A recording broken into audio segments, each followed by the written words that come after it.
আল্লাহ তাআলা কিয়ামতের কঠিন ময়দানে যেদিন স্বামী স্ত্রীকে চিনবে না, স্ত্রী স্বামীকে দেখে পালিয়ে যাবে, বন্ধু বন্ধুরে চিনবে না, পীর সাহেব মুরিদরে চিনবে না, মুরিদ পীর সাহেবরে চিনবে না, দলের কর্মী তার নেতারে চিনবে না, নেতা তার কর্মীরে চিনবে না, বন্ধু বন্ধুরে দেখে পালাবে। এই কঠিন মুহূর্তে সূর্যটা মাথার কাছে চলে আসবে, জমিনটা তামার জমিন হবে, আজকের জমিনের মতো নয়। মানুষ ঘর্মাক্ত, ক্লান্ত, শ্রান্ত মাথার মগজগুলো কানের ছিদ্র আর নাকের ছিদ্র দিয়ে বেয়ে বেয়ে পড়বে। বিশ্বনবী ফরমান, কিয়ামতের ওই কঠিন ময়দানে 7 শ্রেণীর ব্যক্তিকে রব্বুল আলামিন তার আরশের নিচে ছায়া দিবেন। তার মধ্যে প্রথম শ্রেণীর ব্যক্তি হলো ইমামুন আদিল, যে ইনসাফের সাথে বিচার করে, যে জাস্টিস সমাজে সার্ভ করে, যে সুশাসন নিশ্চিত করে, ওই ইমামুন আদিল। আদিল শব্দটা বুঝছেন না? ইন্নাল্লাহা ইয়া'মুরু বিল আদল, পাইছেন? আদিল। 7 শ্রেণীর ব্যক্তিকে আল্লাহ তাআলা সুশীতল আরশের নিচে ছায়া দিবেন, যেদিন তার দেয়া ছায়া ছাড়া কোনো ছায়া থাকবে না। এর প্রথম হচ্ছে ইমামুন আদিল, ন্যায়পরায়ণ শাসক। চিল্লায় বলেন সুবহানাল্লাহ। আবার বিশ্বনবী বললেন, ইন্নাল মুকসিতিনা ইনদাল্লাহি আলা মানাবির মিন নূর আন ইয়ামিনির রহমান। কিয়ামতের দিন যারা ন্যায় পরায়ণ হিসেবে আল্লাহর সামনে দাঁড়াবে, কিয়ামতের দিন রব্বুল আলামিন তার আরশের ডান দিকে ওই ন্যায় পরায়ণ লোকদের জন্য আরশের ডান দিকে একটা নূরের মিম্বারে তাদেরকে বসার সুযোগ করে দিবে। আল্লাহর আরশের ডান দিকে ন্যায় পরায়ণ লোকদের জন্য আল্লাহ তাআলা নূরের মিম্বার বানাবে। 4টে কেন কথা মনে করেছেন? আল আদাল, জাস্টিস। ইন্নাল্লাহা ইয়া'মুরু বিল আদল। আল্লাহ তাআলা এই আদালতের নির্দেশনা দেন, সুবিচার, সুশাসন। প্রিয় ভাইয়েরা, এটা আমরা বাংলাদেশে চাই কি চাই না? এই যে অরাজকতা, এই যে অন্যায়, এই যে জুলুম, এই যে ইনকনসিস্টেন্সি সমাজের অসঙ্গতির প্রধান কারণ জাস্টিস নাই, সুবিচার নাই, সুশাসন নাই। শেষবারের মতো আওয়াজ করে বলেন তো, আমরা বাংলাদেশে আদল চাই কি চাই না? তাহলে প্রথম নির্দেশনা শেষ, আল্লাহ তাআলা তোমাদেরকে আদলের আদেশ দেন। এরপরে আল্লাহ বললেন, আমি তোমাদেরকে ইহসানের আদেশ দেই। ইন্নাল্লাহা ইয়া'মুরু বিল আদলি ওয়াল ইহসান। আমি তোমাদেরকে যেমনি আদলের নির্দেশনা দেই, তেমনি ভাবে তোমাদেরকে ইহসানের নির্দেশনা দেই। ইহসান, আওয়াজ করে সবাই বলেন তো ইহসান। ইহসান মানে কারো প্রতি সফট হার্টেড হওয়া, মহানুভব হওয়া, অনুগ্রহ পরায়ণ হওয়া, অনুগ্রহশীল হওয়া, একে অপরের প্রতি দয়াদ্র হওয়া। একে অপরের প্রতি দয়াদ্র, অনুগ্রহশীল হওয়া ছাড়া মানবিক সমাজ কশিন কালেও গঠন করা সম্ভব না। প্রিয় ভাইয়েরা, সুন্দর আচরণ দিয়ে, ইহসান দিয়ে যা জয় করা যায়, নরম আচরণ দিয়ে যেটা অর্জন করা যায়, কঠোরতা দিয়ে সেটা পারা যায় না। বিষ্ণু ঈসা ইসলাম ইহসান দিয়ে, কোমল আচরণ দিয়ে, তার অনুগ্রহ দিয়ে তিনি অনেক কাফিরের হৃদয়কে জয় করে ফেলেছেন। সাইয়েদনা সুমামা ইবনে উসাল রাদিয়াল্লাহু তাআলা আনহুর কথা মনে পড়ে যায়। তিনি ছিলেন ইয়ামামার বাদশা। মদিনাতে বিশ্বনবীকে হত্যা করার নিয়তে এসেছিলেন, গোপনে গোপনে বিশ্বনবীকে হত্যা করে আবার ইয়ামামাতে তিনি ফিরে যাবেন।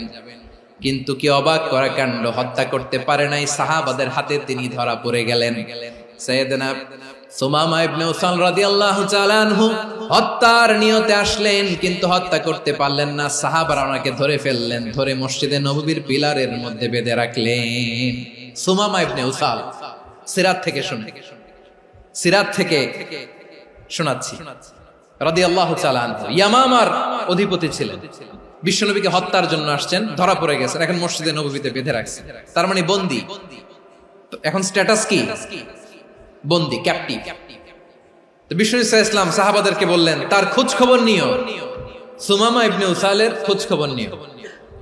সাহাবার বলেন, ইয়া রাসূলুল্লাহ, আপনাকে হত্যা করতে এসেছে, তার তো কঠিন ক্যাপিটাল পানিশমেন্ট হওয়া দরকার, কঠিন শাস্তি হওয়া দরকার। বিশ্বনবী বললেন, না, আমি যেটা জানি তোমরা সেটা জানো না, তোমরা সুমামার সাথে ভালো আচরণ করো। বিশ্বনবী সুমামার কাছে গেলেন। প্রথম দিন যে তিনি কালেমার দাওয়াত দিলেন, ইমানের দাওয়াত দিলেন, ইসলামের দাওয়াত দিলেন, রিসালাতের দাওয়াত দিলেন, আখিরাতের দাওয়াত দিলেন। পরের দিন যে বিশ্বনবী সালাতের দাওয়াত দিলেন, যাকাতের দাওয়াত দিলেন, ইসলাম কি, কিভাবে, কেমন করে পালন করতে হয় চমৎকার আর্টিকুলেট করতে শুরু করলেন। তন্ময় হয়ে সুমামা ইবনে উসাল রাদিয়াল্লাহু তাআলা আনহু বিশ্বনবীর কথাগুলো শুনতে আরম্ভ করলো। একদিন নয়, 2 দিন নয়, টানা 3 দিন বিশ্বনবী সুমামার কাছে ইসলামকে প্রেজেন্ট করেছেন, উপস্থাপন করেছেন। আওয়াজ করে বলেন, কয় দিন? 3 দিন। 3 দিন মসজিদে নববীতে বাধা। আর সাহাবীদেরকে বললেন, তার খোঁজ খবর নিও, তোমরা যে রুটি বানাও এর মধ্যে সবচেয়ে ভালো আটার রুটিটা তারে দিও, সবচেয়ে রিফাইন্ড খেজুর, যেটা পিওর খেজুর, এটা তারে দিও। আর বিশ্বনবী নিজের উট থেকে দুধ দহন করে ওনার বাড়ির এক কর্মচারীকে বলেছেন, দুধ দহন করে সুমামার জন্য নিয়ে যেও। সুবহানাল্লাহ পড়বেন না?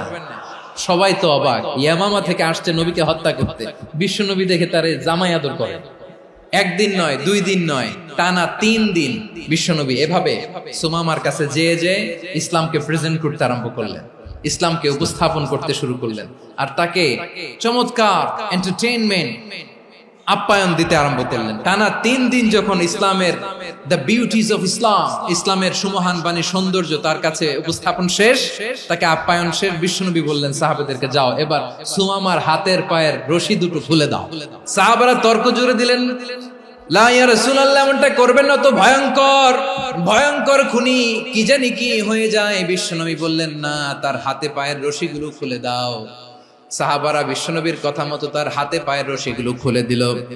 সুমামা মুহূর্তের মধ্যে মসজিদে নববী থেকে বের হয়, ইয়ামামায় ফিরে না যে মসজিদে নববীর পাশে একটা খেজুর বাগান ছিল, সেখানে চলে গেলেন। সেখানে একটা ছোট্ট কুয়া ছিল, কুয়ার পানি দিয়ে তিনি গোসল করলেন। সুবহানাল্লাহ পড়েন। কুয়ার পানি দিয়ে গোসল করে মসজিদে নববীর সামনে এসে বিশ্বনবী এবং সাহাবাদের সামনে দাঁড়িয়ে সাব্বাবা উঁচু করে বললেন, আশহাদু আল্লা ইলাহা ইল্লাল্লাহ ওয়া আশহাদু আন্না মুহাম্মাদান আবদুহু ওয়া রাসূলুহু। আমি সাক্ষ্য দিচ্ছি আল্লাহ ছাড়া কোনো ইলাহ নাই, আর মুহাম্মদ আল্লাহ তাআলার প্রেরিত বান্দা এবং রাসূল। প্রিয় ভাইরা, ইহসান দিয়ে যা জয় করা যায়, কঠোরতা দিয়ে সেটা কঠিনকালেও জয় করা যায় না। আওয়াজ করে বলেন, ঠিক কি না? এবার সুমামা দাঁড়িয়ে বলে, ওগো নবী, আমি তো কালিমা পড়ে মুসলমান হয়ে গেলাম, এবার শোনেন, এই মুহূর্তের আগে আপনার চেহারার চাইতে নিকৃষ্ট কোনো চেহারা আমার কাছে ছিল না, কিন্তু শাহাদা পাঠ করার পরে আপনার চেহারার চাইতে উত্তম শ্রেষ্ঠ কোনো চেহারা আমার কাছে আর নাই। ও নবী, আজকের দিনের আগে ইসলাম ধর্মের চেয়ে নিকৃষ্ট অপছন্দনীয় কোনো ধর্ম আমার কাছে ছিল না, কিন্তু এই মুহূর্ত থেকে ইসলামের চেয়ে সেরা শ্রেষ্ঠ পছন্দনীয় কোনো ধর্ম আমার কাছে নাই। নবী গো, আজকের দিনের আগে মদিনার চাইতে অপছন্দনীয় নিকৃষ্ট কোনো শহর আমার কাছে ছিল না, কিন্তু এই মুহূর্তের পর থেকে মদিনার চাইতে কোনো শ্রেষ্ঠ শহর আমার জানা নাই। সে ছিল গমের বড় ডিলার, গম বেচতো। কি বেচতো? তার গম কিনে মক্কার লোকেরা রুটি খাইতো। সে ঘোষণা দিল, আজকে থেকে মক্কাবাসীদের জন্য সব গম আমি হারাম করে দিলাম, মক্কাবাসী এখন না খেয়ে মরে। সুবহানাল্লাহ পড়বেন না? মক্কাবাসী বিশ্বনবীর কাছে আসলেন, এসে বললেন, মুহাম্মদ, আমরা তো তোমার ভাই, তোমার চাচা, তোমার ভাতিজা, তোমার আত্মীয়, তুমি সুমামারে বলো সে যেন আবার গমের সাপ্লাই মক্কার জন্য অনুমতি দিয়ে দেয়। বিশ্বনবীর অনুমতি ক্রমে সুমামা আবার মক্কাতে গম পাঠাতে শুরু করলো। পড়েন সুবহানাল্লাহ। ইহসান, ইহসান দিয়ে আপনি যেটা জয় করতে পারবেন, you can win the heart of your enemies. ইহসান দিয়ে আপনি আপনার শত্রুর হৃদয়কে জয় করতে পারবেন। এজন্য আল্লাহ বললেন, ওয়া আনফিকু ফি সাবিলিল্লাহি ওয়া লা তুলকু বিআইদিকুম ইলাত তাহলুকা ওয়া আহসিনু ইন্নাল্লাহা ইউহিব্বুল মুহসিনিন। তোমরা আল্লাহর রাস্তায় দান করবে আর নিজেরা নিজেদেরকে ধ্বংসের হাতে ঠেলে দিও না। তোমরা একে অপরের প্রতি ইহসান করবে, কারণ ইহসানকারীদেরকে আল্লাহ বড্ড ভালোবাসেন। সুবহানাল্লাহ পড়েন। আবার সূরা রহমানে আল্লাহ বললেন, হাল জাযাউল ইহসানি ইল্লাল ইহসান ফাবিআইয়ি আলা, সবাই পড়েন, ফাবিআইয়ি আলাই রাব্বিকুমা তুকাযযিবান। ইহসানের প্রতিদান হিসেবে ইহসানি হয়। বিশ্বনবী সুমামার প্রতি যেমন ইহসান করেছেন, সুমামাও ঠিক তেমন ইহসান ফিরিয়ে দিয়েছে। ঠিক কিনা বলেন? তাহলে 1 নম্বরে হচ্ছে আদল, ন্যায় বিচার। 2 নম্বরে সবাই বলেন ইহসান, সদাচরণ। ইহসান 2 ধরনের প্রিয় ভাইরা, ইহসান ফিল ইবাদা, ইহসান ফিল মুআমালা। ইহসান ফিল ইবাদা হচ্ছে একাগ্র অনুভবে ইবাদতে ডুব দেওয়া, এর নাম ইবাদতের ইহসান। সুবহানাল্লাহ পড়ুন। বিশ্বনবী বলেন ইহসান মানে কি জানো নাকি? হাদিসে জিবরিলে সাইয়েদনা জিবরিল আলাইহিস সালাম বিশ্বনবীকে বললেন আখবিরনি আনিল ইহসান। নবী আমাদেরকে বলেন ইহসান মানে কি? বিশ্বনবী বললেন আনতা আবুদাল্লাহা কাআন্নাকা তারাহু ফাইন লাম তাকুন তারাহু ফাইন্নাহু ইয়ারাক। ইহসান মানে হলো এমন ভাবে তুমি আল্লাহর সামনে নিজেকে উজাড় করে ইবাদত করবে, তুমি ভাববে তুমি আল্লাহকে দেখতে পাচ্ছ। আর এটা যদি ভাবা তোমার জন্য কঠিন হয়ে যায়, অন্তত এতটুকু তুমি ভাববা যে আল্লাহ তোমাকে দেখতে পাচ্ছেন। ঠিক কিনা বলেন? ও আমার বীর চট্টলার ভাইয়েরা, কেউ যেটা দেখে না সেটা দেখে কে? এই বিশ্বাস হৃদয়ের মধ্যে আছে? নামাজে যখন দাঁড়ান এই ফিলিংসটা আনা যাবে? এসা পর্যন্ত যে আমরা হায়াত পাবো কোনো গ্যারান্টি আছে? সবাই আওয়াজ করে বলেন গ্যারান্টি আছে? গ্যারান্টি নাই। এজন্য বিষ্ণু ইসলাম বলেছে এমন ভাবে নামাজে দাঁড়াও, ইবাদত করো, মনে করো হতে পারে এটাই আমার জীবনের শেষ নামাজ। Perform the salah as if this is your last and final prayer. এমন ভাবে সালাতে দাঁড়াও, ভাবো হতে পারে এটাই তোমার জীবনের শেষ নামাজ। এমন ভাবে নামাজে দাঁড়াও, ভাবো এটাই শেষ নামাজ। তাহলে নামাজে একাগ্রতা বাড়ায় দিবে কে? ফলে ইবাদতের ইহসান আমাদের অর্জিত হবে।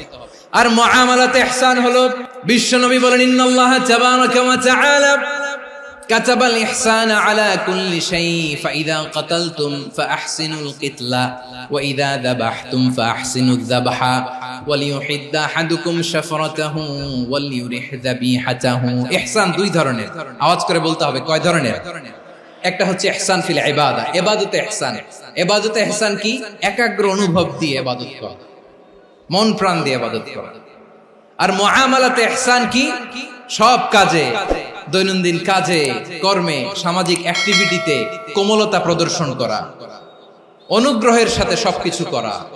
আল্লাহ তাআলা ইন্নাল্লাহা তাবারাকা ওয়া তাআলা কাতাবাল ইহসান আলা কুল্লি শাই, তিনি সবকিছুর ব্যাপারে ইহসানকে আবশ্যক করেছেন।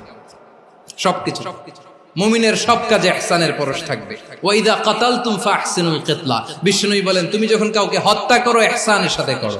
সুবহানাল্লাহ পড়বেন না? যখন হত্যা করো তখনও ইহসানের সাথে। আচ্ছা হত্যা করবো আবার ইহসান আসবে করতে করে, তো মেরেই ফেলবো আমি। আল্লাহ, ও ভাই একজন খুন করেছে, খুনি, রাষ্ট্রীয় আইনে তার শাস্তি হয়েছে ডেথ পেনাল্টি, মৃত্যুদণ্ড। এখন মৃত্যুদণ্ড দেখে আপনি যেমনি মন চায় তেমনি মারবেন লোকটারে? ওর নাক কেটে ফেলতে পারবেন? ওর কান কাটতে পারবেন? ওর চোখ উপড়ে ফেলতে পারবেন আপনি? যেমন মন চায় তার অঙ্গহানি করা যাবে না। ইহসানের সাথে তাকে হত্যা করো। সুবহানাল্লাহ, this is Islam, this is the true essence of Islam. ওয়া ইযা যাবাহতুম ফাহসিনু যাবহা, যখন জবাই করবে তখনও ইহসানের সাথে জবাই করো। করব জবাই, ওইখানেও নাকি ইহসান। আচ্ছা কুরবানির দিন আমরা পশুগুলোরে কি করি বলেন সবাই আওয়াজ করে? জবাই। জবাই মানে তো এটারে মেরেই ফেলতেছি, একটু পরে তো টুকরো টুকরো করে গোশতগুলো খাবো, এটারে তো খাবো, এটারে তো মেরেই ফেলবো। বিষ্ণু বলে না, জবাইয়ের মধ্যেও মুমিনের জবের ভেতরেও ইহসানের পরশ থাকা চাই। যখন জবাই করবে প্রাণীটাকে হাত পা টাইট করে বেঁধে নাও, ছুরিটাকে শার্পেন করে নাও, ধারালো করে নাও, যাতে অল্প সময়ে জবাইটা হয়ে যায়, প্রাণীটা যাতে কম কষ্ট পায়। সুবহানাল্লাহ পড়ে। দিস ইজ কল্ড ইহসান। আল্লাহ তাআলা যেমনি আদলের আদেশ করেছেন, ন্যায় বিচার, জাস্টিস এনশিওর করতে বলেছেন, সমাজে ইহসানের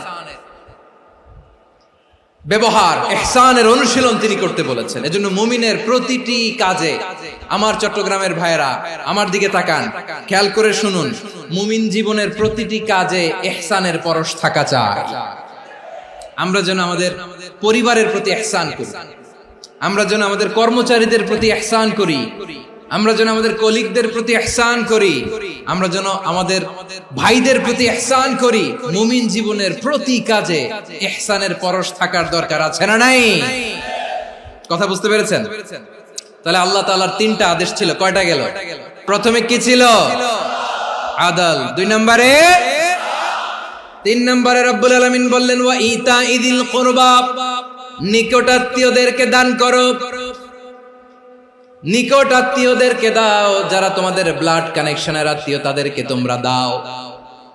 এখানে জেনারেলি বললেন দাও, কি দিব সেটা তিনি এখানে বলেন নাই, সেটা তিনি সূরাতুল ইসরার মধ্যে বলেছেন। আল্লাহ বলেন ওয়া আতিযাল কুরবা হাক্কাহ, নিকট আত্মীয়দেরকে তাদের অধিকার, তাদের প্রাপ্য তোমরা বুঝিয়ে দাও।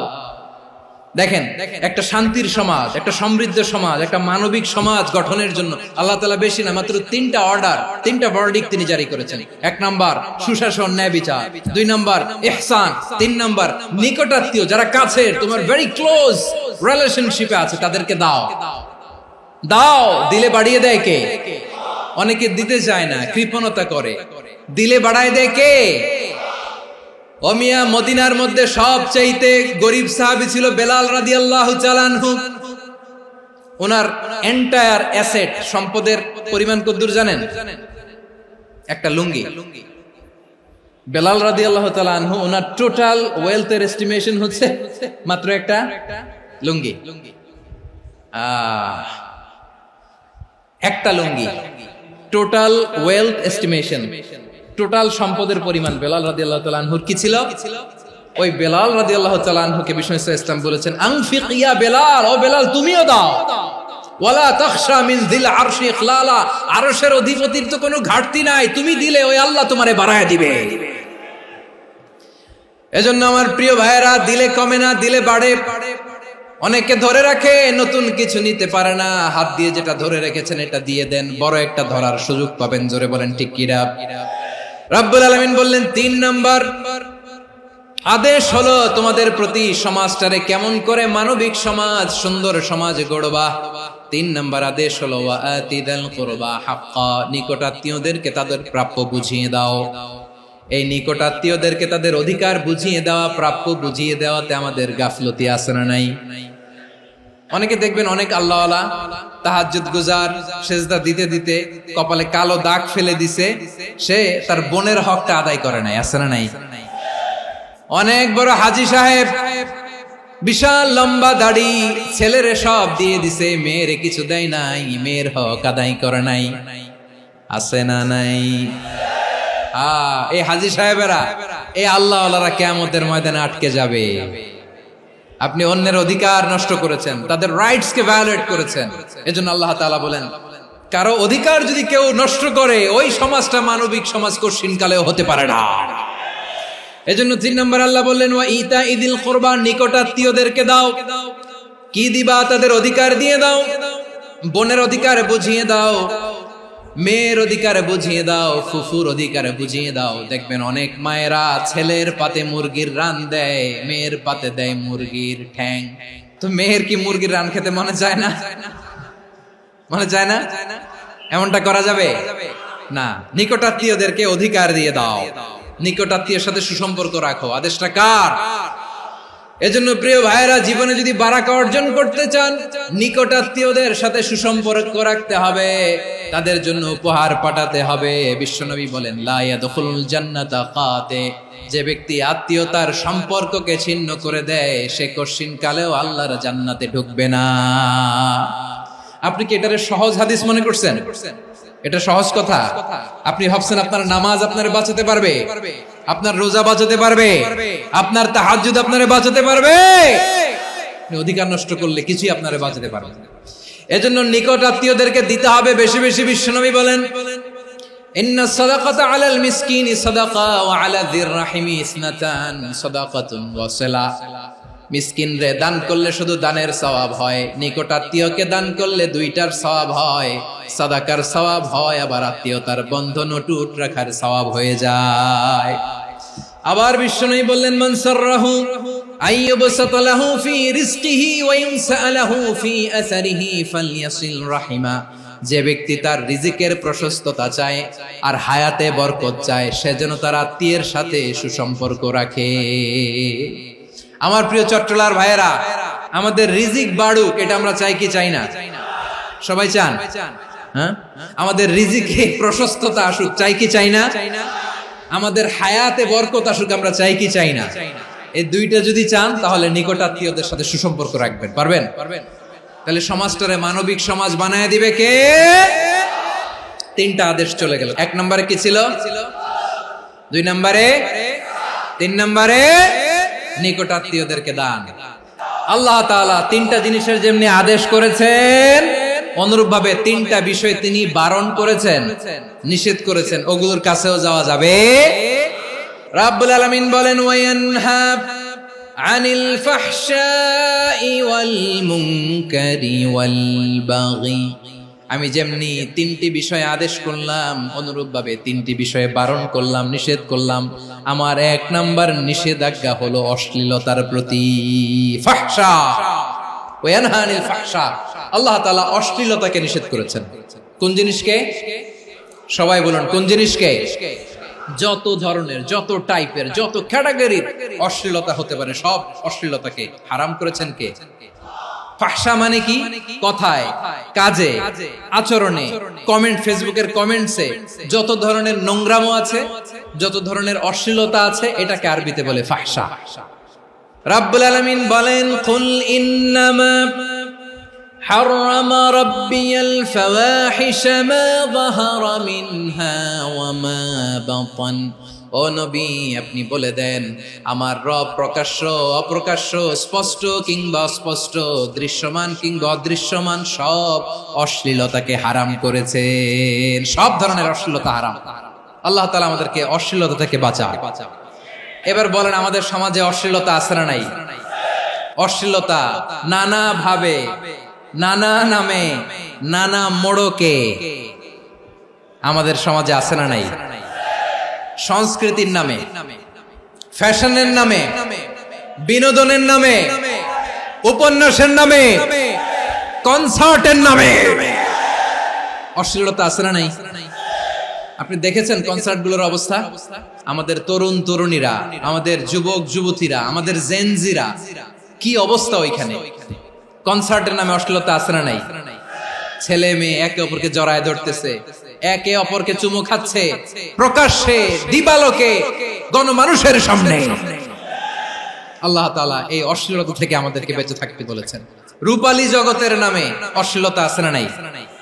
এই টার্মটা আপনারা জানেন না? রূপালী জগৎ কি জগৎ? আসলে কি রূপালী জগৎ না অন্ধকার জগৎ?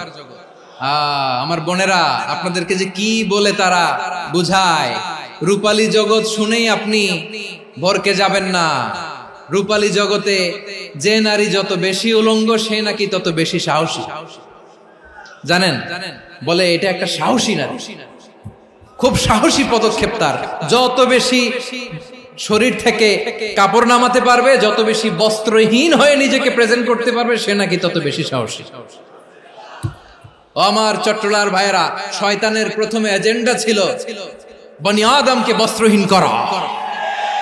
সে আদম এবং হাওয়া আলাইহিস সালামকে নিষিদ্ধ গাছের ফল খাইয়ে তাদেরকে বস্ত্রহীন করেছে। এই জামিনেও সে আমাদেরকে বস্ত্রহীন করতে চাইবে। এই রূপালী জগতের নামে তারা এটা করে। আমার প্রিয় বোনেরা, আপনি জানেন না আপনার দাম কত? ওরা আপনাদেরকে বিজ্ঞাপনের সস্তা পণ্য বানাতে চায়। ওরা আপনাদেরকে ওদের ভোগের লিপসার টুলস বানাতে চায়। ওরা আপনাদেরকে দিয়ে ওদের খায়েশ পূরণ করতে চায়।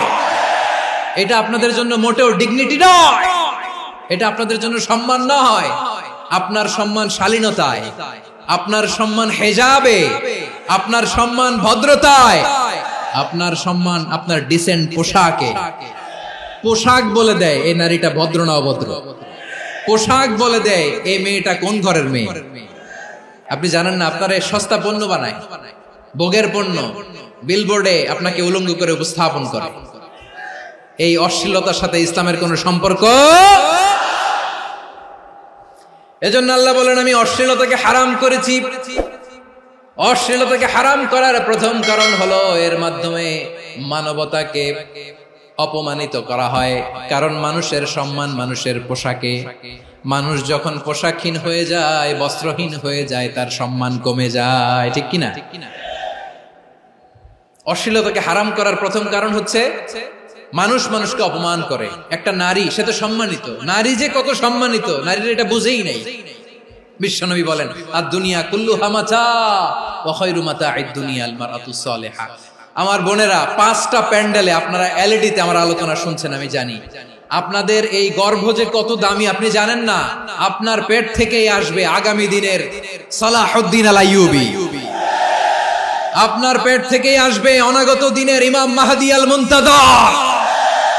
আপনার পেট থেকেই আসবে অনাগত দিনের ফয়সাল, ওয়াসিম, মুগ্ধ, আবু সাইদের মতো বীর যোদ্ধা। আমার প্রিয় বোনেরা, আমার প্রিয় বোনেরা, বিশ্বনবীর কথার ওজন খেয়াল করেন। আদ-দুনিয়া কুল্লুহা মাতা ওয়া খায়রু মাতা'আদ দুনিয়া আল মারআতুস সালিহা।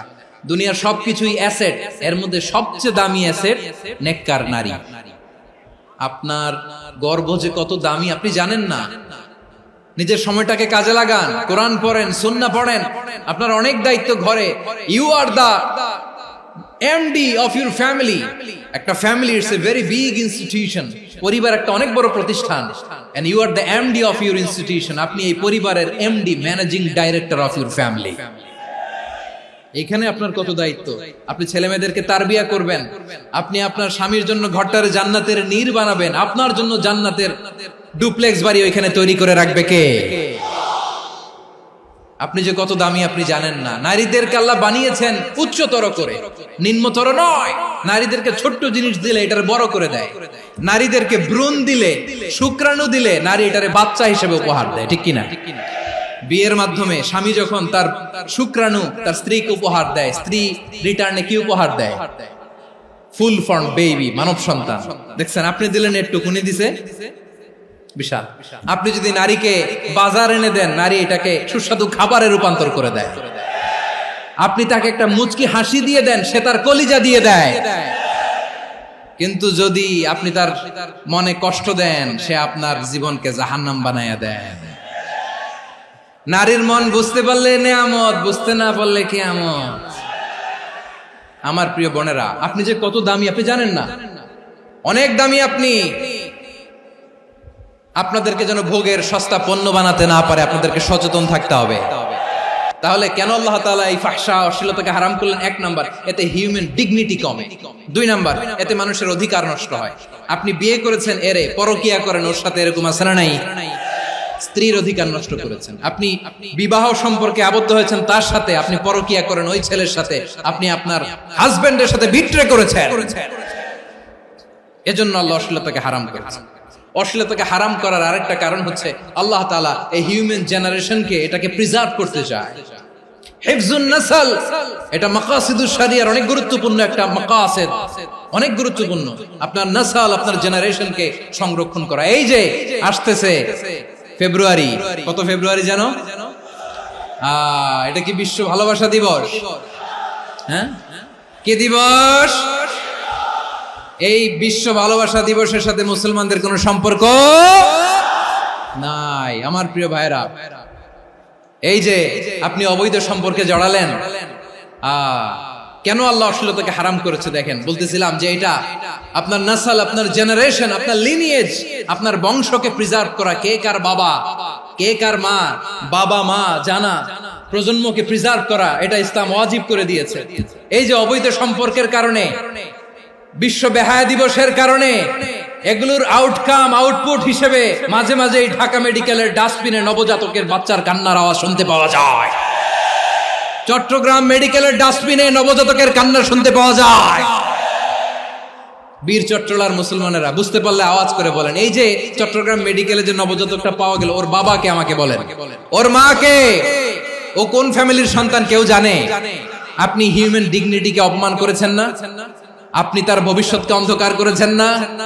আপনি তার লিনিয়েজকে প্রশ্নবিদ্ধ করে দিয়েছেন না? এই জন্য আল্লাহ তাআলা অশ্লীলতাকে আমাদের জন্য হারাম করে দিয়েছেন। পড়েন সুবহানাল্লাহ। এই জন্য রাব্বুল আলামিন বলেন, কুল ইন্নামা হারামা রাব্বিয়াল ফাওয়াহিশা মা যাহারা মিনহা ওয়া মা বাতান।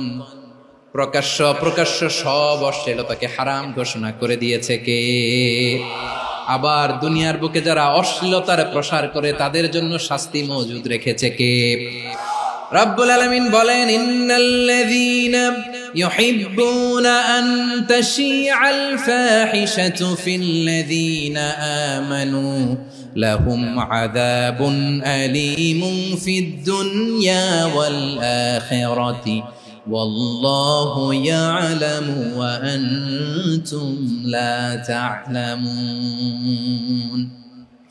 নিশ্চয়ই যারা বিশ্বাসীদের মাঝে অশ্লীলতার প্রচার প্রসার করতে চায় তাদের জন্য আমি মর্মন্তুদ শাস্তি প্রস্তুত করে রেখেছি, দুনিয়াতেও রেখেছি, আখিরাতেও রেখেছি। ঘোষণাটা কার? যারাই নাটকের নামে, সিনেমার নামে, রূপালী জগতের নামে, মুভির নামে, ওটিটি প্ল্যাটফর্মের নামে আমার সমাজে অশ্লীলতা ছড়াতে চায় তাদের জন্য কঠিন মর্মন্তুদ শাস্তি মজুদ রেখে দিয়েছে কে? ও আমার বোনেরা, এখনো আপনি জাগবেন না? এখনো আপনার চিন্তার দুয়ারে এখনো নাড়া পড়ে নাই? ওরা আপনাকে উলঙ্গ বানাতে চায়, ওরা আপনাকে আইটেম গার্ল বানাতে চায়। এজন্য ইসলাম অশ্লীলতাকে হারাম করেছে। হারাম। ইসলাম বলেছে যোজন যোজন দূরে থাকো, ওরা বলে না কাছে আসো, কাছে আসার গল্প, ক্লোজ আপ ওয়ান, কাছে আসার গল্প আছে না নাই? তাহলে অশ্লীলতার সাথে আমাদের কোনো সম্পর্ক? সবাই বলতে পারেননি, আওয়াজ করে বলুন, অশ্লীলতার সাথে আমাদের কোনো সম্পর্ক? আমরা এই সমস্ত ক্লোজ আপ ওয়ান, কাছে আসার গল্পের প্রোগ্রামে যাব? আমরা কোন ধরনের অশ্লীল কন্টেন্ট সোশ্যাল মিডিয়ায়, টিভিতে দেখব? কি যুগ যে আমরা কাটাচ্ছি আপনি কল্পনা করতে পারবেন না। পর্ন ইন্ডাস্ট্রি, নারী পুরুষের বস্ত্রহীন যুগল দৃশ্য, এটাকে দিয়ে ওরা কোটি ডলারের ইন্ডাস্ট্রি বানিয়েছে। পুরো মানব ইতিহাসে এরকম জঘন্য সময় মানব ইতিহাস পার করে নাই। পর্ন এটা ইন্ডাস্ট্রি হয়ে গেছে। আমাদের এই যুবকগুলো, জেনজিগুলো, ওদের চরিত্র বাঁচাবে কি করে? কেমন করে হেফাজত করবে ওদের এই মূল্যবান চরিত্র? আমার প্রিয় ভাইরা, এই অশ্লীলতার দ্য লেটেস্ট ভার্সন হচ্ছে LGBTQ, শরীফ থেকে শরীফা। শুনছেন আপনারা? দেখতে পুরুষ, আসলেই পুরুষ, সুস্থ একজন পুরুষ, 4 সন্তানের বাবা, বলে আমি মনে মনে নারী। দেখতে নারী, সুস্থ নারী, আসলেই সে দিব্যি একজন নারী, বলে আমি মনে মনে পুরুষ। সবচেয়ে ভয়ঙ্কর অশ্লীলতার সবচাইতে লেটেস্ট ভার্সন হচ্ছে এই ট্রান্সজেন্ডারিজম। সুস্থ পুরুষ তার বায়োলজিক্যাল গ্রোথকে হরমোন দিয়ে স্টপ করে দিয়ে সে সার্জারি করে নারী হতে চায়। সুস্থ নারী পুরুষ হতে চায়। পুরুষ পুরুষের প্রতি সেক্সুয়ালি আকর্ষণ বোধ করে। এটা লূত আলাইহিস সালামের কওমের মধ্যে ছিল। এটাকেও আল্লাহ কোরআনে ফাহিশা বলেছেন। ওয়ালুতান ইয قال لقومه أتأتون الفاحشة ما سبقكم بها من أحد من العالمين। লূত আলাইহিস সালাম বললেন, তোমরা কি এমন এক অশ্লীল কার্যক্রমে ডুব দিলে নাকি যেটা গোটা বিশ্বের কেউ কখনো করে নাই, তোমরাই প্রথম করেছো? পড়েন নাউযুবিল্লাহ। এই পশ্চিমের এই রোগ আমার দেশে যেন আসতে না পারে, আমাদের সজাগ থাকতে হবে। প্রিয় ভাইরা চিল্লায় বলেন ঠিক কিনা? পশ্চিমের অবস্থা ভয়ঙ্কর। পাশ্চাত্যে, আমি যুক্তরাষ্ট্রে ছিলাম অনেকদিন, কয়েক মাস, বিভিন্ন স্টেটে ঘুরেছি। গার্ডিয়ানরা উদ্বিগ্ন, ছেলে মেয়েদেরকে, ছোট্ট ছেলে মেয়ে, ওদেরকে জিজ্ঞেস করে, তুমি how do you feel right now inside yourself? তুমি ভিতরে ভিতরে কেমন ফিল করো? তোমার কি ছেলে ছেলে লাগে না মেয়ে মেয়ে লাগে? আচ্ছা বলেন, এই ছোট্ট বাচ্চাটা ওকে এগুলো জেন্ডার অ্যাসাইনমেন্ট বলতে এগুলো কিছু বুঝে? এইভাবে মিসগাইড করা হচ্ছে। কৌতূহল বশত ছোট্ট ছেলে যদি বলে আমার তো মেয়ে মেয়ে লাগে, তখন বলে যে না তুমি মেয়ে, ছেলে না। মা বাবা বাধা দিলে ওকে আলাদা গভর্নমেন্ট হাউসে নিয়ে যায়। ভয়ঙ্করতম অবস্থা। আমরা একটা সময় শুনতাম যে হুজুর আমার ছেলেটা খুব ভালো, হাফেজে কোরআন, আল্লাহওয়ালা। হুজুর আমার ছেলে দাড়ি রাখছে, আল্লাহওয়ালা। হুজুর আমার ছেলে 5 ওয়াক্ত সালাত জামাতের সাথে পড়ে, তার মানে আল্লাহওয়ালা। পশ্চিমে যে আমি কি শুনছি জানেন? ওরা বলে হুজুর আমার ছেলেটা ইউনিভার্সিটির একটা মেয়ের সাথে প্রেম করে, ও খুব আল্লাহওয়ালা, হুজুর দোয়া করবেন। এর কারণ ওদের কাছে আল্লাহওয়ালার ক্রাইটেরিয়া হচ্ছে হুজুর আমার ছেলেটা আরেক ছেলের পছন্দ করে নাই। আমার মেয়েটা আরেক মেয়েকে ভালোবাসে নাই, এজন্য আমার ছেলেটা আল্লাহওয়ালা হুজুর ওর জন্য একটু দোয়া করে দিয়ে। কি চ্যালেঞ্জ ওরা ফেস করতেছে। ওনার ছেলে যে আরেক ছেলেরে বিয়ে করবে না, এটাতেই উনি খুশি যে আলহামদুলিল্লাহ আমার ছেলেটা একটা মেয়েরে ভালোবাসে, আমার মেয়েটা একটা ছেলেরে ভালোবাসে, মানে এটা খুব আল্লাহওয়ালা। নাউজুবিল্লাহ পড়তে পারলেন না? এজন্য অশ্লীলতার সাথে আমাদের কোনো সম্পর্ক। রাব্বুল আলামিন বলেন ওয়ায়ানহা আনিল ফাহশাই ওয়াল মুনকারি ওয়াল বাগি, তিনটা জিনিসকে আমি নিষিদ্ধ করলাম। এক নাম্বার হলো ফাহশা, অশ্লীলতা। দুই নম্বরে হলো মুনকারের সমস্ত মন্দ কাজ। মুনকার মানে হচ্ছে যত মন্দ কাজ, খারাপ কাজ, বাজে কাজ, এটার বলে মুনকার। এটার কি বলে? আপনারা পড়ছেন না, তা'মুরুনা বিল মা'রুফি ওয়া তানহাউনা আনিল মুনকার। সৎ কাজের আদেশ, অসৎ কাজের নিষেধ। মুনকার, মুনকার হচ্ছে মানুষের স্বাভাবিক বিবেকবোধ যেটাকে খারাপ বলে, ওইটাই মুনকার। পৃথিবীর সব আসমানি গ্রন্থ যেটাকে খারাপ বলেছে, মানুষের স্বাভাবিক বিবেকবোধ যেটাকে খারাপ বলেছে, এগুলো সব মুনকার। যেমন ইফতিজিং, এটা কি ভালো না খারাপ? মজুদদারি, খাদ্যে ভেজাল দেওয়া, ওজনে কম দেওয়া, মাছে ফরমালিন মিশানো, চাঁদাবাজি, টেন্ডারবাজি, দখলবাজি, এগুলো আমাদের স্বাভাবিক বিবেকেই বলে এগুলো খারাপ, এগুলো হচ্ছে মুনকার। আল্লাহ তাআলা এই মুনকার থেকে আমাদেরকে বেঁচে থাকতে বলেন, আর শয়তান এই মুনকারের প্রতি আমাদেরকে উদ্বুদ্ধ করে। আল্লাহ তাআলা বললেন, ইয়া আইয়ুহাল্লাযীনা আমানু লা তাত্তাবিউ খুতুওয়াতিশ শাইতান ওয়া মান ইয়াত্তাবি' খুতুওয়াতিশ শাইতানি ফাইন্নাহু ইয়া'মুরু বিল ফাহশাই ওয়াল মুনকার। আল্লাহ বললেন, আমার গোলামেরা শোনো শোনো, ও আমার বিশ্বাসী বান্দারা খবরদার, তোমরা কশিনকালেও শয়তানের পদাঙ্ক অনুসরণ করবে না, কারণ শয়তান তোমাদেরকে অশ্লীলতা এবং মন্দ কাজের দিকে উদ্বুদ্ধ করে। আমাদের কাজ হচ্ছে শয়তান আমাদেরকে যেদিকে নিতে চায় আমরা তার উল্টা দিকে যাব। শয়তান এই মন্দ কাজকে আমাদের কাছে বিউটিফাই করে, চাকচিক্যময় করে আমাদের সামনে উপস্থাপন করে। এজন্য আল্লাহ বলেন মুনকারকে থামাতে হবে, মুনকার প্রতিরোধ করতে হবে। মুনকার প্রতিরোধের দায়িত্ব শুধু আমাদের নাকি? শুধু আপনার খতিব সাহেবের, ইমাম সাহেবের, নাকি মুসলিম উম্মার সবার? আওয়াজ করে বলুন, মুনকার অসৎ কাজ প্রতিরোধের দায়িত্ব কার? রাব্বুল আলামিন বলেন, কুনতুম খায়রা উম্মাতিন উখরিজাত লিন-নাসি তা'মুরুনা বিল মা'রুফি ওয়া তানহাউনা আনিল মুনকার। তোমাদেরকে শ্রেষ্ঠ জাতি করে জমিনের মধ্যে আবির্ভূত করা হয়েছে, যাতে করে তোমরা জমিনের ভেতরে সৎ কাজের আদেশ করতে পারো আর অসৎ কাজের নিষেধ করতে পারো।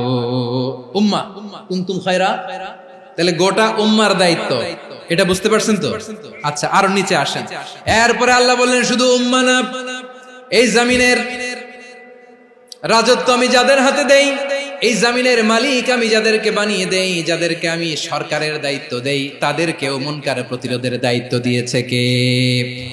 আল্লাহ বলেন, যারা ক্ষমতার মসনদে বসেছে তাদেরকে 4 দফা কর্মসূচি আমি আল্লাহ দিলাম। আওয়াজ করে বলেন, কয় দফা?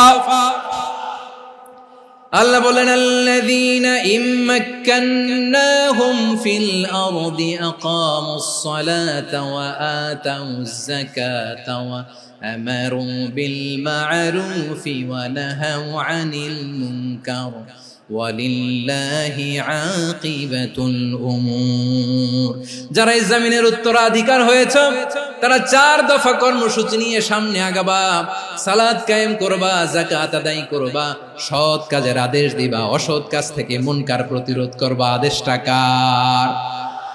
আমার প্রিয় চট্টলার ভাইরা, পুরো উম্মার দায়িত্ব মুনকার প্রতিরোধ করা, সরকার প্রধানের দায়িত্ব মুনকার প্রতিরোধ করা। এরপর আল্লাহ বলেন, প্রতিটা ফ্যামিলির যিনি প্রধান, সিইও, বাবা, প্রত্যেক বাবারও দায়িত্ব এই মুনকার প্রতিরোধ করা। আওয়াজ করে বলেন ঠিক কি না? যেমনটি সাইয়েদনা লোকমান আলাইহিস সালাম ওনার কলিজার টুকরা সন্তানকে আদেশ করেছেন, ইয়া বুনাইয়া আকিমিস সালাতা ওয়া'মুর বিল মা'রুফি ওয়ানহা আনিল মুনকার। পড়েন সুবহানাল্লাহ। বাবা ছেলেকে সবক দিচ্ছে, লোকমান আলাইহিস সালাম ছেলেকে বলতেছে, ও ওরে আমার কলিজার টুকরা সন্তান, ওরে আমার বাছা, নামাজ কায়েম করবা, সৎ কাজের আদেশ দিবা, আর মুনকার প্রতিরোধ করবা, অসৎ কাজ, সমাজ থেকে খারাপ কাজকে ঝেঁটে বিদায় করে দিবা। তাহলে দেখেন আমি স্টেপ বাই স্টেপ নামলাম। পুরা উম্মার দায়িত্ব, জমিনের উত্তরাধিকারী আল্লাহ যাদেরকে বানিয়েছেন সরকার, তাদের দায়িত্ব, প্রতিটি ফ্যামিলির প্রধানের দায়িত্ব, এরপরে বিশ্বনবী বলেন সচেতন প্রতিটি মুসলিমের দায়িত্ব সমাজ থেকে মুনকারকে উৎখাত করা। বিশ্বনবী বলেছেন মান রাআ মিনকুম মুনকারান ফালিয়ুগাইয়িরহু বিয়াদিহি ফাইন লাম ইস্তাতি ফাবিলিসানিহি ওয়া ইন লাম ইস্তাতি ফাবিকলবিহি ওয়া যালিকা আযআফুল ঈমান। সমাজে যে মুনকার দেখবে, খারাপ কাজ দেখবে, সেজন্য হাত দিয়ে সেটাকে থামায়। আমার প্রিয় ভাইরা, না থামালে আমরাই ডুববো শেষমেশ। আমাদের বাঁচার জন্য হইলেও থামাইতে হবে। রব্বুল আলামিন বলেন ওয়াত্তাকু ফিতনাতাল লা তুসিবান্নাল্লাযীনা যালামু মিনকুম খাসসা। ও আমার গোলামেরা, ওই আযাবকে ভয় করো যে আযাব যখন আমি জমিনের বুকে পাঠাই শুধু জালেমদেরকেই মারি না, আলেমদেরকেও মারি।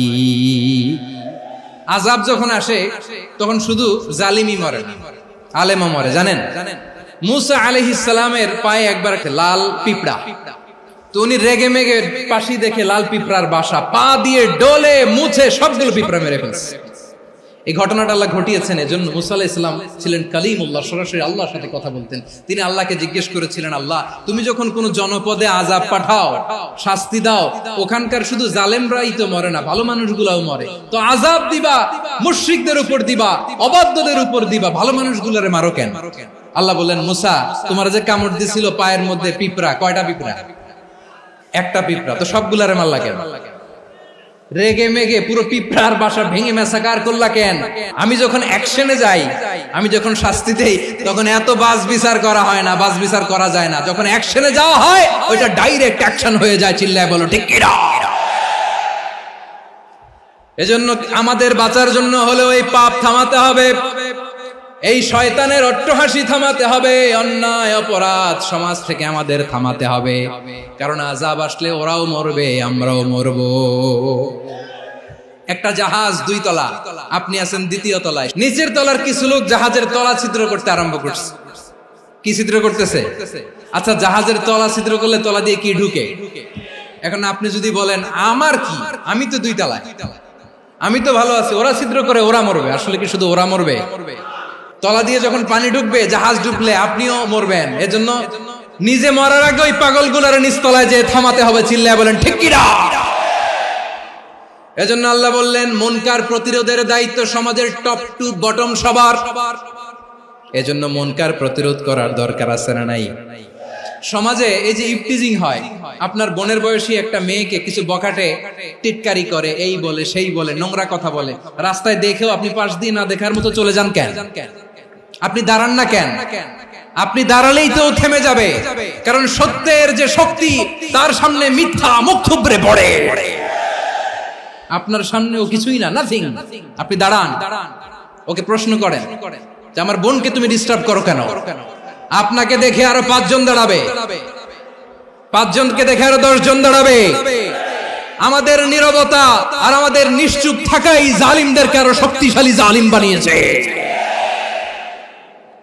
এজন্য মুনকার প্রতিরোধের দায়িত্ব আমাদের সবার। টেন্ডারবাজি, চাঁদাবাজি, দুর্নীতি, অপরাধ, দখলদারিত্ব, মজুদদারি, এগুলো সবকিছু একসাথে প্রতিরোধ করতে হবে। ঠিক কিনা বলেন? একটা মানবিক সমাজ যদি চাই, প্রতিরোধ করতে হবে। প্রিয় ভাইয়েরা, আল্লাহর শপথ নিয়ে বলি, এই নাসিহাত গুলো সবার জন্য, সব দলের জন্য, সব মতের মানুষের জন্য। আমরা কোনো দলের প্রতি মানুষকে ডাকি না, আমরা ডাকি ইসলামের দিকে। সব দলের, সব মতের, সব মানুষদেরকে আমরা আহ্বান জানাই, আসুন আমরা একটা সুন্দর সমাজ বিনির্মাণ করি। এই যে নতুন বাংলাদেশের এক সুযোগ এসেছে, আর জীবনে হয়তো আসবে না, সামনের 100 বছরে এই সময় আসবে না। আসুন দেশটাকে আমরা সাজাই, আসুন আমরা দুর্নীতি বন্ধ করি, আসুন আমরা চাঁদাবাজি বন্ধ করি, আসুন আমরা দখলদারিত্ব বন্ধ করি, আসুন আমরা এক দল আরেক দলকে নিশ্চিহ্ন করার যে রাজনীতি, এটা বন্ধ করি। সব দলের প্রতি আমার আহ্বান, আমরা চাঁদাবাজ মুক্ত বাংলাদেশ চাই, জুলুম মুক্ত বাংলাদেশ চাই, ফ্যাসিজম মুক্ত বাংলাদেশ চাই, গুণ খুন খারাপি মুক্ত বাংলাদেশ চাই, আমরা নতুন ভোরের বাংলাদেশ চাই। ওই বাংলাদেশ পাওয়ার জন্য মুনকার প্রতিরোধে, অন্যায় প্রতিরোধে যদি বাঘের বাচ্চার মতো, আবু সাইদের মতো দুই হাত উঁচু করে বুককে টান টান করে প্রসারিত করে দাঁড়াতে হয়, রাজি আছো মুসলমান? রাব্বুল আলামিন বলেন, ওয়ায়ানহা আনিল ফাহশাই ওয়াল মুনকারি ওয়াল বাগি ইয়াইযুকুম লাআল্লাকুম তাযাক্কারুন। আল্লাহ বললেন, আমি অশ্লীলতাকে নিষেধ করি, আমি সব ধরনের মন্দ কাজকে নিষিদ্ধ করি, সব শেষে আমি সীমা লঙ্ঘনকে তোমাদের জন্য নিষিদ্ধ করি। নিষিদ্ধ করেছেন কয়টা জিনিস? 1 নম্বরে অশ্লীলতা, 2 নম্বরে মুনকার তথা সব মন্দ কাজ, 3 নম্বরে আল বাগি সীমা লঙ্ঘন, ক্রসিং দ্য লিমিট। সীমা লঙ্ঘন করা ভালো না। We all should know our limits. চিল্লায় বলেন ঠিক কিনা? একই আয়াতে আল্লাহ বললেন, কুল ইন্নামা হাররামা রাব্বিয়াল ফাওয়াহিশা মা যাহারা মিনহা ওয়া মা বাতানা ওয়াল ইসমা ওয়াল বাগিয়া বিগাইরিল হক। অন্যায় ভাবে যে অবাধ্য হয়, যে সীমা লঙ্ঘন করে, তাদেরকেও আমি এটা হারাম করে দিলাম। সীমা লঙ্ঘন করা হারাম। আল্লাহ বারবার বারবার আমাদেরকে ওয়ার্নিং দেয়। যখন আমরা থামি না তখন আল্লাহ ধরে, আর যখন ধরে তখন ছাড়ে না। ধরে ধরে ধরে না, ধরলে আল্লাহ। ফেরাউনকে কিন্তু হুট করে ধরে নাই, আপনারা জানেন 9 বার ওয়ার্নিং দিয়েছে। ফেরাউনকে আল্লাহ তাআলা ওয়ার্নিং দিয়েছিল কয়বার? রাব্বুল আলামিন বলেন, ওয়ালাকাদ আতাইনা মূসা 9 আয়াতিন বাইয়িনাত। 9টা মুআজিজা দেখিয়েছি, 1 2 3 বারবার এইভাবে রিমাইন্ডার, ওইভাবে রিমাইন্ডার, এইভাবে নসিহত, ওইভাবে দাওয়া। ফাকুলা লাহু কাওলান লাইয়িনা, নরম করে বলো, সফট করে বলো, যত ওয়ে হতে পারে দাওয়া মেথডোলজি। মুসা আলাইহিস সালামের সব অ্যাপ্লাই শেষ। 10ম বারে যে আল্লাহ ধরছে, 10ম বারে যে ধরেছে। এজন্য আল্লাহ বলেন, আমি সীমা লঙ্ঘনকে পছন্দ করি না। কোরআনের অন্য আয়াতে বাগীকে বলা হয়েছে আল ইতিদা। সীমা লঙ্ঘন যারা করে তাদেরকে আল্লাহ বলেছেন মুতাদিন। ওয়াকাতিলু ফি সাবিলিল্লাহিল্লাযীনা ইউকাতিলুনাকুম ওয়া লা তা'তাদু ইন্নাল্লাহা লা ইউহিব্বুল মুতাদিন। আমি সীমা লঙ্ঘনকারীদেরকে কোশ্চিনকালেও পছন্দ করি না। আমরা যেন সীমা লঙ্ঘন না করি, রাজি আছেন তো? যে কোনো ক্ষেত্রে ইবাদতে যেন সীমা লঙ্ঘন না করি। অনেকে আমরা ইবাদতে সীমা লঙ্ঘন করে ফেলি। বিশ্বনবী সাল্লাল্লাহু আলাইহি ওয়াসাল্লাম যেটা শিখিয়েছেন এর বাইরে যে অতিরিক্ত বুজুর্গ হতে চায়, এরকম আছে না নাই? কোন ক্ষেত্রেই সীমা লঙ্ঘন করা যাবে, এমনকি যুদ্ধ ক্ষেত্রেও না। বিশ্বনবী সাল্লাল্লাহু আলাইহি ওয়াসাল্লাম বলেন, খবরদার যুদ্ধ ক্ষেত্রেও সীমা লঙ্ঘন করো না। কি সুন্দর ইসলাম আমরা পেয়েছি। বিশ্বনবী বলেন, খবরদার যুদ্ধের ময়দানে কোনো নারীর গায়ে হাত তোলো না, কোনো শিশুর গায়ে হাত তোলো না, কোনো গবাদি পশু হত্যা করো না, কোনো শস্য ক্ষেত্র ধ্বংস করো না, ইবাদতরত অন্য ধর্মের কোনো সন্ন্যাসীর গায়ে হাত তোলো না। বলেন সুবহানাল্লাহ। তাহলে আমরা সীমা লঙ্ঘন করতে পারবো? প্রিয় ভাইরা, একটা সুখী, সমৃদ্ধ, শান্তির সমাজ, মানবিক সমাজ যদি আমরা গঠন করতে চাই, আমাদের আল্লাহর দেয়া কয়টা আদেশ মানতে হবে বলেন দেখি? আর বেঁচে থাকতে হবে কয়টা জিনিস থেকে? আল্লাহর আদেশ কি? 1 নাম্বার আদাল, ন্যায়পরায়ণতা। আমরা সুবিচার, সুশাসন, ন্যায় বিচার চাই কি চাই না? 2 নম্বরে কি ছিল? মাশাআল্লাহ, আমরা যেন সবার প্রতি দয়া পরবশ হই, ইহসান করি। 3 নম্বরে কি ছিল? নিকটাত্মীয়দের দান করা, তাদের অধিকার প্রাপ্য বুঝিয়ে দেওয়া। পাশাপাশি 3টা জিনিস থেকে আল্লাহ বারণ করেছেন, নিষেধ করেছেন। তার প্রথমটা ফাহশা, অশ্লীলতা। অশ্লীলতার সাথে আমাদের কোনো সম্পর্ক। 2 নম্বর নিষেধাজ্ঞা কি ছিল? আল মুনকার, সমাজের যত মন্দ কাজ এগুলোকে আমরা প্রতিরোধ করব। রাজি আছেন তো সবাই? 3 নম্বরে আল বাগী, সীমালঙ্ঘন। কোন মুসলিম সীমালঙ্ঘন করে না। রাব্বুল আলামিন শেষে বললেন, ইয়াইদুকুম লাআল্লাকুম তাযাক্কারুন। আল্লাহ তোমাদেরকে উপদেশ দেন যাতে তোমরা শিক্ষা গ্রহণ করো। আমরা উপদেশ দেব, আমরা জোর করে কাউরে কিছু মানাতে চাই না। লা ইকরাহা ফিদ্দিন ওয়াযাক্কির ফাইন্না যিকরা তানফাউল মুমিনিন। উপদেশ দিলে এটা মুমিনদের কাজে দেয়। লাস্তা আলাইহিম বিমুসাইতির ইন্নামা আনতা মুযাক্কির। নবী হে, আপনি রিমাইন্ডার দাতা, আপনি উপদেশ দিবেন। আমরাও বিশ্বনবীর এই হাদিসগুলো থেকে, কোরআনের আয়াত থেকে রিমাইন্ডার, এই কথামালা বাণী বাহক হিসেবে এই বাণীগুলো আপনাদের সাথে কাছে পৌঁছে দিলাম। আমরা আল্লাহ তাআলার কাছে প্রার্থনা করি, আল্লাহ আমরা যেন আদল দিয়ে আমাদের সমাজকে গঠন করতে পারি। আল্লাহ আমরা যেন ইহসান করতে পারি, আমরা যেন নিকটাত্মীয়দের দান করতে পারি। আল্লাহ যত ধরনের অশ্লীলতা, অনাচার, মন্দ কাজ, সীমালঙ্ঘন, অবাধ্যতা থেকে যেন আমরা বেঁচে থাকতে পারি। আল্লাহ তাআলা আমাদের সবাইকে কথাগুলো বুঝার ও আমল করার তৌফিক দান করুক। হাযা মা ইনদি ওয়াল ইলমু ইনদাল্লাহ আলাইহি তাওয়াক্কালতু ওয়া ইলাইহি উনীব। সুবহানাকাল্লাহুম্মা বিহামদিকা আশহাদু আল্লা ইলাহা ইল্লা আনতা আস্তাগফিরুকা ওয়া আতুবু ইলাইক।